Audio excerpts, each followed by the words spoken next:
Tandaan ninyo ito, ang pumapasok sa kulungan ng mga tupa nang hindi sa pinto nagdaraan, kundi umaakyat sa di dapat pagdaanan ay magnanakaw at tulisan.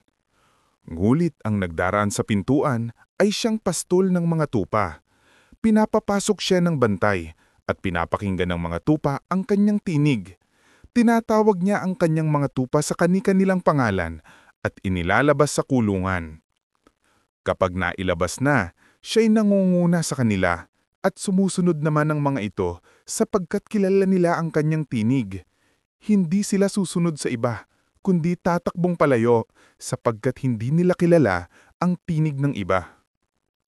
Sinabi ni Jesus ang paglalarawang ito, ngunit hindi nila naunawaan ang ibig niyang sabihin. Kaya't muling sinabi ni Jesus, "Pakatandaan ninyo, ako ang pintuang dinaraanan ng mga tupa. Ang mga nauna sa akin ay mga magnanakaw at mga tulisan, ngunit hindi sila pinakinggan ng mga tupa. Ako ang pintuan. Ang sino mang pumapasok sa pamamagitan ko'y maliligtas. Papasok siya at lalabas at makakatagpo ng pastulan. Dumarating ang magnanakaw para lamang magnakaw, pumatay at manira. Naparito po upang ang mga tupay magkaroon ng buhay, buhay na masaganang lubos. Ako ang mabuting pastol. Iniaalay ng mabuting pastol ang kanyang buhay para sa mga tupa. Ang upahan ay tumatakas kapag may dumarating na asong gubat. Iniiwan niyang mga tupa, palibhas ay hindi siya pastol at hindi kanya ang mga ito. Kaya't sinusunggaban ng asong gubat ang mga ito at binubulabog. Tumatakas siya, palibhas ay upahan lamang at walang malasakit sa mga tupa. Ako nga ang mabuting pastol. Kung paanong kilala ako ng Ama at siya'y kilala ko, gayon din naman kilala ko ang aking mga tupa at ako na may kilala nila. At iniaalay ko ang aking buhay para sa aking mga tupa. Mayroon akong iba pang mga tupa na wala pa sa kulungang ito.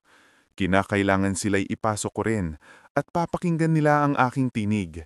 Sa gayon, magkakaroon ng isang kawan na may isang pastol. Dahil dito'y minamahal ako ng Ama, sapagkat iniaalay ko ang aking buhay upang ito'y kunin kong muli.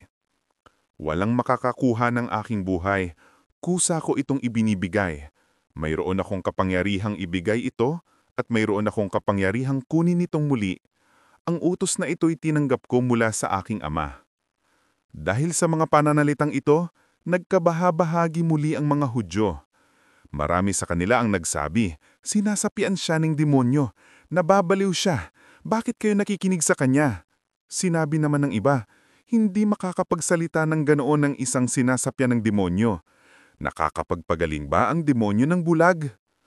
Taglamig na noon at kasalukuyang ipinagdiriwang sa Jerusalem ang pista ng pagtatalaga ng templo. Habang naglalakad si Jesus sa templo, sa portiko ni Solomon, pinaligiran siya ng mga Hudyo at sinabi sa kanya, "Hanggang kailan mo kami paghihintain? Kung ikaw nga ang Kristo, sabihin mo na ng maliwanag." Sumagot si Jesus, "Sinabi ko na sa inyo, ngunit ayaw ninyong maniwala. Ang mga ginagawa ko sa pangalan ng aking Ama ang nagpapatotoo tungkol sa akin. Ngunit ayaw ninyong maniwala sapagkat hindi kayo kabilang sa aking tupa. Nakikinig sa akin ng aking mga tupa, nakikilala ko sila at sumusunod sila sa akin. Binibigyan ko sila ng buhay na walang hanggan. Kailan may hindi sila mapapahamak at hindi sila maaagaw sa akin ninuman. Ang aking Ama na siyang nagbigay sa akin sila ay lalang dakila sa lahat at hindi sila maaagaw ninuman sa aking Ama. Ako at ang Ama ay iisa." Muling dumampot ng bato ang mga Hudyo upang batuhin si Jesus. Kaya't sinabi niya sa kanila, "Marami akong ipinakita sa inyong mga mabubuting gawa mula sa Ama. Alin sa mga ito ang dahilan at ako'y inyong babatuhin?" Sumagot ang mga Hudyo, "Hindi dahil sa mabubuting gawa kaya kami babatuhin, kundi dahil sa paglalaspasang mo sa Diyos.